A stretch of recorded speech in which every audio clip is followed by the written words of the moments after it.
Good evening दोस्तों। मैं अमित राणा आप सभी का स्टडी पॉइंट विद अमित में स्वागत करता हूं। उम्मीद करता हूं आप सब अच्छे होंगे, स्वस्थ होंगे और आपकी जो प्रिपरेशन है या आने वाले समय के लिए तैयारी है वो बहुत अच्छी चल रही होगी। आज की क्लास है हमारी बीएड के एंट्रेंस एग्जाम की 2023 में जो हमारा यूपी बीएड का एंट्रेंस होने वाला है उसी की बात हम कर रहे हैं। मैंने जैसा कि आप लोगों को समझाया था कि फॉर्म कैसे भरें, क्या क्या सावधानियां होती हैं, कौन कौन से पॉइंट्स होते हैं, कौन कौन सी आपकी क्वालिफिकेशंस की डिमांड्स होती हैं या रिक्वायरमेंट होती है उसमें, वो सब चीजें मैंने आपको समझाई हुई थी। तो आज देखिए नेक्स्ट वीडियो में मैं लेके आया हूं कि आप लोगों को बीएड के एंट्रेंस की तैयारी करने के लिए कौन कौन से सब्जेक्ट में कितने पार्ट्स पढ़ने हैं, क्या क्या टॉपिक्स होते हैं, ये सारी चीजें मैं आपको आज बताने वाला हूं। जैसा कि मैंने लास्ट वीडियो में बताया था कि आपके बीएड के एंट्रेंस में दो पेपर होते हैं, एक पेपर फर्स्ट होता है, एक पेपर सेकंड होता है, ठीक है ना। पेपर फर्स्ट में मैंने आपको बताया था सामान्य ज्ञान जो आता है, सामान्य ज्ञान आएगा, और फिर दूसरे पेपर में आपका एक लैंग्वेज आती है, चाहे वो हिंदी ले लीजिए चाहे इंग्लिश ले लीजिए, ठीक है ना। उसी तरह सेकंड पेपर में क्या आता है, सेकंड पेपर में आपका एक रीजनिंग वाला पार्ट आता है, तर्क शक्ति जिसे कहते हैं, और जो दूसरा वाला पार्ट होता है उसमें सेकंड पेपर वो आपका आर्ट साइड से आएगा या साइंस साइड से आएगा, मतलब वो डिपेंड करता है कि आपने बीए किया है या बीएससी किया है या बीकॉम किया है, ठीक है ना। उस हिसाब से आपके सब्जेक्ट चॉइस होते हैं, तो उसके हिसाब से पेपर आता है। चलिए ठीक है। तो आज मैं लेके आया हूं आपके लिए जो आपका सेकंड पेपर होगा। सेकंड पेपर में जो टॉपिक होता है तर्क शक्ति, ठीक है, तर्क शक्ति या फिर रीजनिंग, ठीक है, रीजनिंग, ये हमारा जो टॉपिक है, ठीक है, रीजनिंग एप्टीट्यूड, ठीक है, या तर्क शक्ति अभियोग्यता, ठीक है, ये हमारा टॉपिक है। और इस पेपर सेकंड में देखिए, ये जो है मैंने आपको बताया दो पेपर होते हैं पेपर सेकंड में, सेकंड वाला पार्ट नहीं फर्स्ट वाला पार्ट है, ठीक है। इसके कम से कम आपको 50 क्वेश्चन मिलेंगे और कितने नंबर का होता है, 100 अंक का होता है, ठीक है। इसी में जो आपका सेकंड पार्ट होगा, इसमें जो सेकंड पार्ट होता है उसके भी 50 मार्क्स होते हैं, मतलब 50 प्रश्न होते हैं और 100 अंक होते हैं, जैसा कि मैंने आपको लास्ट वीडियो में बताया था। और इसमें जो जो टॉपिक होते हैं वो कला या विज्ञान,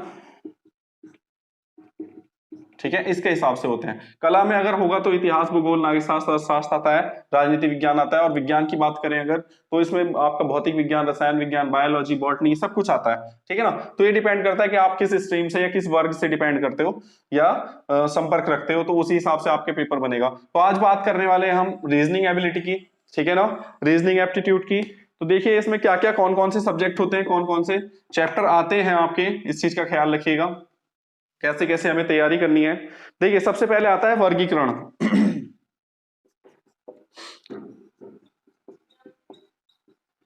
वर्गीकरण, ठीक है, वर्गीकरण क्या होता है, क्लासिफिकेशन होती है, तो इसे कहते हैं वर्गीकरण परीक्षण, ठीक है, ये हम कराएंगे। फिर जो दूसरे नंबर पे दूसरा चैप्टर होगा उसे कहते हैं वर्णमाला, जिसे हम कहते हैं अल्फाबेट्स, ठीक है। थर्ड नंबर पे जो तीसरा लेक्चर होगा आपका वो होता है सादृश्यता, सिलॉग कहते हैं इसको, सादृश्यता, ठीक है। फिर फोर्थ आपका जो है सांकेतिक, मतलब सिंबलिक भाषा,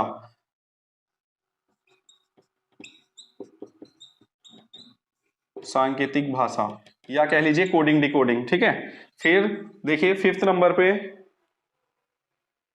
लुप्त पदों का भरना, ये 4 हो गए ना, वर्गीकरण, वर्णमाला, सादृश्यता। फिर है आपका श्रृंखला,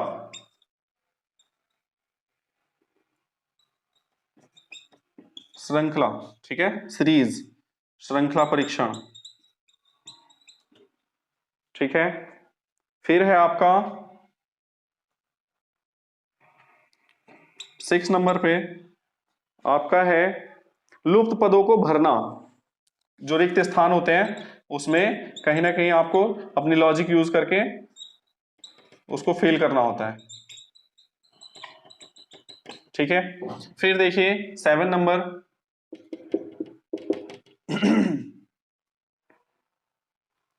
वेन आरेख,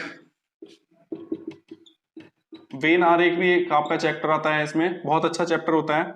उसके बाद देखिए जो नेक्स्ट चैप्टर है गणितीय मतलब मैथमेटिकल रीजनिंग आती है। उसके बाद है आपका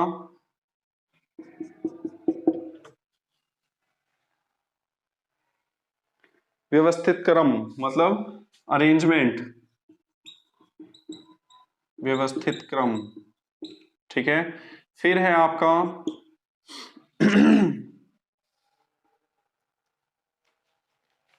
दिशा परीक्षण,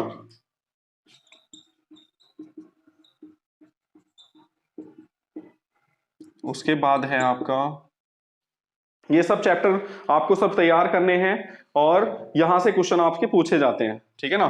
समय मतलब कैलेंडर से भी आ सकता है, या फिर समय एवं कार्य, टाइम एंड वर्क, समय और कार्य, ठीक है, ये भी हो सकता है। दूसरा है आपका आयु पर आधारित, ठीक है, एज पर डिपेंड क्वेश्चन आते हैं। फिर है आपका शब्दों का तार्किक क्रम,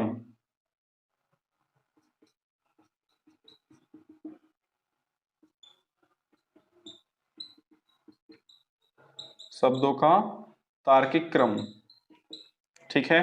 इसके बाद देखिएगा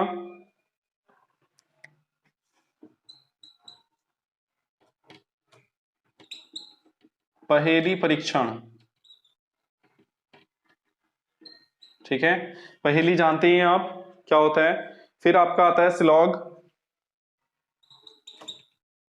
न्याय जिसे कहते हैं, ठीक है। उसके बाद आपका आता है पासा,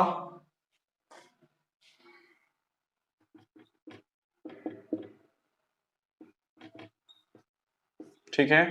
फिर उसके बाद में आता है आपका पासा या घन कह लीजिए उसको, ठीक है। और फिर लास्ट जो है हमारा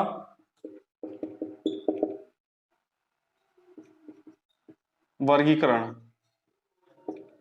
ठीक है, वर्गीकरण है।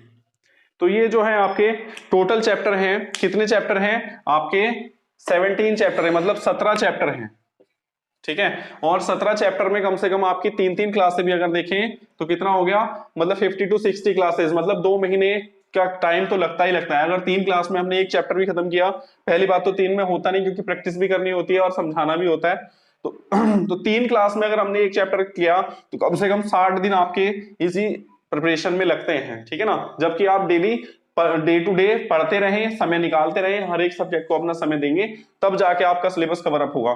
तो यानी आपकी 60 क्लासेस कम से कम लेक्चर लगेंगे इसमें, 60 में कम से कम 80-90 लेक्चर तक जाते हैं, इसीलिए 3 महीने का समय आपका अभी से चल रहा है, काउंट हो गया है।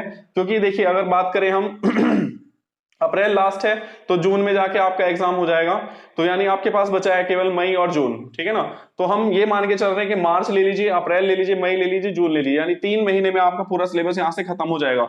वर्गीकरण, वर्गीकृत परीक्षण जो होता है, यहाँ पे हम साइक्लिक का प्रयोग करते हैं, इसे क्लासिफिकेशन कहते हैं। वर्णमाला मतलब अल्फाबेट A to Z वाला, जितने भी आपकी आते हैं क्वेश्चन यहाँ से आ जाएंगे। सादृश्यता क्या होती है, सादृश्यता होती है सिलॉग, ठीक है ना।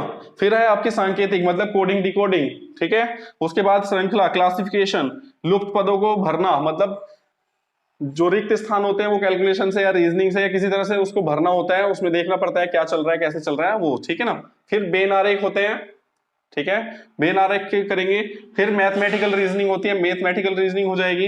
व्यवस्थित क्रम मतलब सिस्टमेटिक बैठाना होता है या सीरियल से लगाना होता है, ठीक है ना, इसे सीरीज भी कह सकते हैं हम।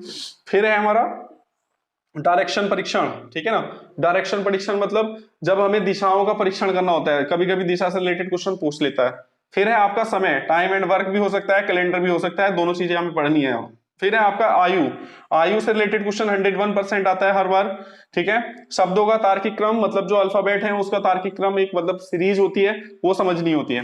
फिर पहेली की बात करें तो पहेली भी है, और न्याय। तो यहां से ये क्वेश्चन आपके रीजनिंग में बनेंगे, और रीजनिंग की तैयारी कराऊंगा मैं आपके साथ। आप जुड़े रहिए हमारे साथ, चैनल को सब्सक्राइब कर लीजिएगा, ठीक है, लाइक कर लीजिएगा, और सभी दोस्तों के साथ शेयर भी कीजिए, क्योंकि ये हम जल्दी ही स्टार्ट करने वाले हैं नया बैच। नए बैच ज्वाइन करने के लिए आप हमसे संपर्क भी कर सकते हैं, ठीक है। मैं आपको नंबर दे रहा हूं 9045535956, ठीक है। यहाँ पे आप मुझसे बात करके संपर्क कर सकते हैं। नया बैच बहुत जल्द ही स्टार्ट होने वाला है, और आपकी जितनी भी समस्याएं होंगी प्रत्येक चैप्टर की, प्रत्येक सब्जेक्ट की, वो सब हम कराएंगे सॉल्व, और आपको इजीली समझाएंगे। 101% आपको हर एक कॉन्सेप्ट समझ में आएगा।